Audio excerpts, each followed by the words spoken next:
The Lord be with you. And with your spirit. A reading from the Holy Gospel according to John. Glory to you, O Lord. Jesus raised his eyes to heaven and said, Father, the hour has come. Give glory to your Son, so that your Son may glorify you, just as you gave him authority over all the people, so that your Son may give eternal life to all you gave him. Now this eternal is life, that they should know you, the only true God, and the one whom you sent, Jesus Christ. I glorified you on earth by accomplishing the work that you gave me to do. Now glorify me, Father, with you, with the glory that I had with you before the world began. I revealed your name to those whom you gave me out of the world. They belong to you, and you gave them to me, and they have kept your word. Now they know that everything you gave me is from you, because the words you gave to me I have given to them. And they accepted them and truly understood that I came from you, and they have believed that you sent me. I pray for them. I do not pray for the world, but for the ones you have given me, because they are yours, and everything of mine is yours, and everything of yours is mine, and I have been glorified in them. And now I will no longer be in the world, but they are in the world while I am coming to you. The Gospel of the Lord. Praise to you, Lord Jesus Christ. Please be seated. Bago pa lang po akong ordained na priest, way back 2022, ito po yung una kong assignment dito sa Our Lady of the Rosary of Manaoag, sa kumbento po.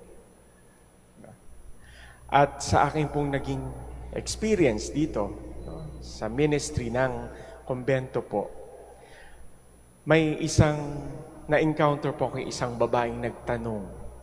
Very sincere ng kanyang question. Ang sabi niya, Father, paano po ba magdasal? How to pray?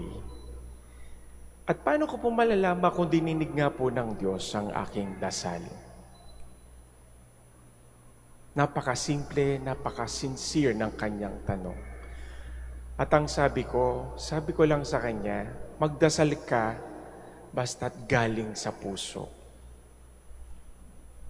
Galing sa puso. Siguro nag-isip siya. Galing sa puso. Sabi ko, marami namang ways. No? Maraming time pwede tayong magdasal. Halimbawa, bago tayo matulog o pagising natin sa umaga, let us simply pray. Yung pagsasabi lang ng Diyos, maraming salamat, is a very simple prayer. Dahil hindi naman lahat ng mga natulog, kung minsan nagigising, iba hindi na. And we have to pray for another day that the Lord has given us. Second, pwede rin tayong magdasal pag bago at pagkatapos kumain. No? Dahil hindi naman lahat, kagaya natin, halimbawa, nakakakain 3 beses isang araw. Hindi lahat. Or kayo naman po, kung bago kayo aalis, papunta kayo ng trabaho, bago kayo malis ng bahay, pwede rin tayong magdasal. No? Gabayan tayo sa ating pagtatrabaho, paghahanap buhay. Maraming ways. Sapagkat sa nakita ko, parang ito na lang talaga ang libre ngayon sa panahon natin ngayon. Lahat may bayad. Diba? Kahit tubig ngayon, may bayad na. No? Kumilos ka ng konti, may bayad na. Konting galaw, may bayad.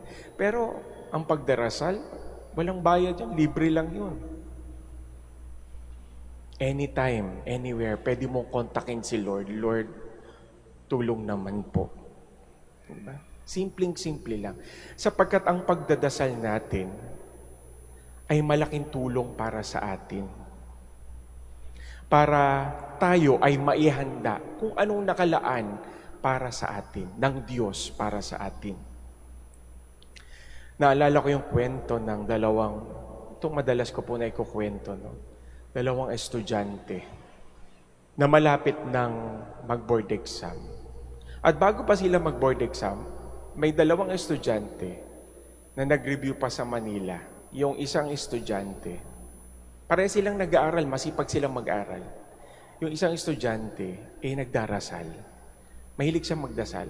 At pinagdadasal niya po itong pagdating ng kanyang exam, na maging handa siya. Yung isa niyang kasama na magbo-board exam din, hindi po talaga nagdarasal. Pero masipag silang mag-aral. Dumating ang board exam at nag-aral. Lumabas after a week ang result. Alam niyo ba kung anong naging resulta? Tama po kayo. Parehas po silang pumasa.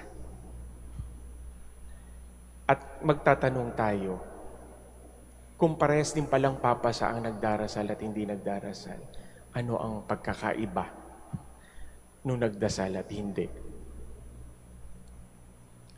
Meron pong pinagkaiba. Yung unang estudyante na nakapasa, nag-aral, ang sabi niya, Lord, maraming salamat. Nagpasalamat siya. Kung hindi po dahil sa inyong biyayang sa akin, na ako po'y nakapasa, hindi po ako imposible, sabi niya. Nagpasalamat siya sa Diyos. Sabi niya, ito'y grasya galing sa inyo, kaya marami pong salamat. Yung pangalawang estudyante na hindi nagdarasal, ang sabi niya, Lord, hindi nga pala siya nagdarasal. Sabi ng pangalawang estudyante, magaling ako, kaya ako nakapasa. Nag-aral ako, deserve kong pumasa. Ano pinagkaiba? Yung unang estudyante, nakita niya yung binigay ng Diyos para sa kanya ay isang biyaya. Sa kanyang mata ng pananampalataya, dahil patuloy ang kanyang pagdarasal at komunikasyon sa Diyos, nakita niya, ito'y biyaya ng Diyos, kaya siya nagpasalamat. Pero isang estudyante, hindi niya nakita yun na yun ay biyaya ng Diyos sa kanya. Sino nakita niya? Sarili niya. Kaya di ba sabi niya, ako. So sa pagdarasal natin, nakikita natin sa mata ng ating pananampalataya ang mga biyayang natatanggap natin. Na yun ay kaloob ng Diyos. Kaya ang magandang dasal, sana po, ma-memorize natin at maisapuso natin yung Ama namin, Our Father, na halos ilang beses nating dinarasal at kinakanta sa simbahan. Diba? Nandun yung word na, Your will be done on earth as it is in heaven. Sundin ang kaloob mo dito sa lupa na para nang sa langit. Ang purpose ng prayer ay sundin ang kalooban ng Diyos. At sa ating pagdarasal, nakikita natin yung loob ng Diyos. Sapagkat ang purpose din ng dasal, na nakita rin natin sa gospel, kung paano nag-usap ang Diyos at ang kanyang Ama constantly. At sa mga susunod pa pong araw ng gospel readings ay patungkol sa pagdarasal. Sapagkat sa pagdarasal, naihahanda natin ang ating sarili para sa grasyang ibibigay ng Diyos. Loob ng Diyos ang dapat sundin. Loob ng Diyos. At makikita lang po natin ito sa ating mga panalangin. Amen.